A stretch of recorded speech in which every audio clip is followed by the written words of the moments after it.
یہ کیا پیپر ہے دیکھیے، اس کو دیکھیے، اس کا فوٹو لیجئے، ویڈیو لیجئے، لکھا ہے سیدنا غوث پاک رضی اللہ تعالیٰ عنہ کے 99 نام پاک ہیں بھائی عبد القادر جیلانی رحمہ اللہ کی 99 نام کہاں سے لائے ان لوگوں نے؟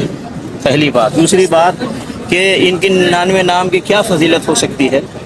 اگر فضیلت ہے تو اللہ رب العالمین کے 99 نام کی فضیلت ہے، نبی علیہ الصلوۃ والسلام نے اس کی فضیلت بیان فرمائی ہے کہ نبی صلی اللہ علیہ وسلم فرمایا کہ ان للہ 99 اسما من احصاها دخل الجنہ، کہ اللہ کی 99 نام ہے، جس نے اس کو یاد کیا یعنی اس کو سمجھا، اس کے مطابق عمل کیا، وہ جنت میں جائے گا۔ لیکن یہ غوث شیخ عبد القادر جیلانی کے 99 نام کی کیا فضیلت ہے؟ دیکھیں اس طرح کی چیزیں اس کو پھیلاتے ہیں یہ۔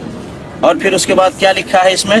هو القطب الذي لا قطب الا هو عبد القادر جیلانی هو غوث الذي لا غوث له، یعنی یہ عبد القادر جیلانی ایسے مدد کرنے والے ہیں کہ ان کے علاوہ کوئی مددگار نہیں۔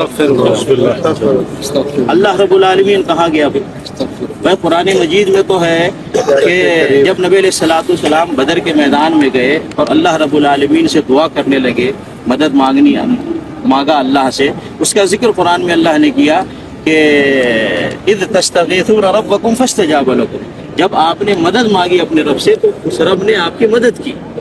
تو نبی علیہ الصلوۃ والسلام نے بدر میں کس کو پکارا؟ اللہ رب العالمین۔ غوث اور مددگار کس کو سمجھا؟ اللہ رب العالمین۔ اور یہ کس کو کہہ رہے ہیں؟ عبد القادر جیلانی۔ اسی طریقے سے نبی علیہ الصلوۃ والسلام کی دعا ہے، وہ نبی صلی اللہ علیہ وسلم فرماتے ہیں یا حی یا قیوم برحمتک استغیث، اے حی اے قیوم تیری رحمت کا واسطہ دے کر تجھ سے مدد مانگتے ہیں۔ نبی علیہ الصلوۃ والسلام نے اللہ سے مدد مانگی، اللہ کو غوث کہا، اور یہ کہتے ہیں عبد القادر جیلانی لا غوث الا ہو، نہیں ہے کوئی غوث مدد کرنے والے سوائے اس کے۔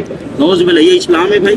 یہ اسلام ہو سکتا ہے کیا اللہ نے قرآن میں اسی تعلیمات کو نازل کیا ہے؟ نبی علیہ الصلوۃ والسلام نے مکہ سے جو دین شروع کیا، مدینہ میں مکمل کیا، کیا یہی دین تھا، یہی اسلام تھا؟ نہیں، اللہ رب العالمین ہی غوث آدم ہے، اللہ رب العالمین ہی دستگیر ہے، اللہ رب العالمین ہی بندہ نواز ہے، اللہ رب العالمین ہی غریب نواز ہے، اللہ رب العالمین ہی مشکل کشا ہے، حاجت روا ہے، ہر کائنات کی ہر چیز کا خالق اور مالک اللہ رب العالمین ہے۔ نبی علیہ الصلوۃ والسلام نے فرمایا اللہم لا مانع لما اعطیت ولا معطی لما منعت ولا ينفع ذا الجد منک الجد، اے اللہ کوئی روک نہیں سکتا جس کو تو عطا کر دے، اور کوئی دے نہیں سکتا جس کو تو روک دے، اور کسی مالدار کو اس کا مال اللہ کے مقابلے میں کام نہیں دے سکتا۔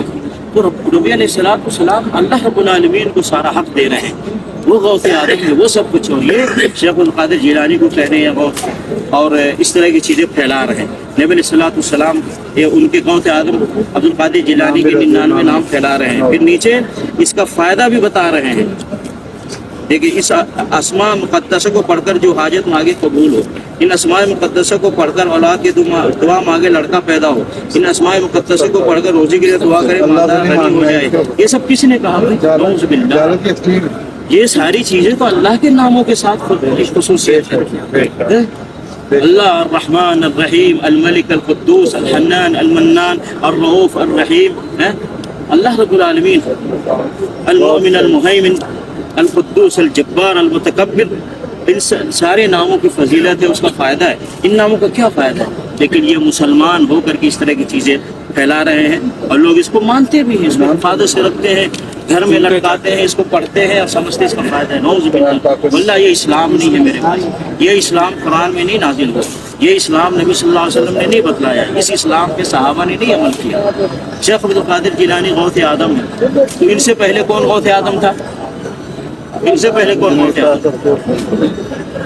یہ کن سے مدد مانگتے تھے؟ یہ کن سے مدد مانگتے تھے؟ بھائی اس صاحب سے بچیے، اس طرح کی چیزوں سے بچیے، اپنے آپ کی حفاظت کیجیے۔ یہ سارے بڑے صغیر ہند میں یہ سب چل رہا ہے، اس اسلام کو پھیلایا جا رہا ہے۔ بڑے بڑے مولوی مذہبی رہنما کہیں گے غوث آدم دستگیر، غوث آدم دستگیر، غوث آدم اللہ رب العالمین، شیخ عبد القادر جیلانی نہیں ہے۔ اس لیے میرے بھائی خیال کریں، ان سب چیزوں سے بچے، پرہیز کریں، قرآن کو ترجمے سے پڑھیں، نبی علیہ السلام کے حدیث کو ترجمے سے پڑھیں، آپ کو صحیح دین صحیح اسلام معلوم ہو۔ اپنے ایمان کی حفاظت کریں، اپنے ایمان کو بچائیں، ایسے شرکی عقیدوں سے بچیں اور اپنے گھر والوں کو بچائیں، اور جو اس طرح کا شرکی عقیدہ دے ایسے لوگوں سے دور رہیں۔ ایسے لوگوں سے بچے. اگر بچیں گے تو جہنم سے اللہ آپ کو بچائے گا, اگر ایسے لوگوں سے قریب رہیں گے تو جہنم سے قریب ہو جائیں گے. اللہ تعالیٰ ہمیں صحیح دین کو سمجھ کر اس پر عمل کرنے کی توفیق عطا فرمائے.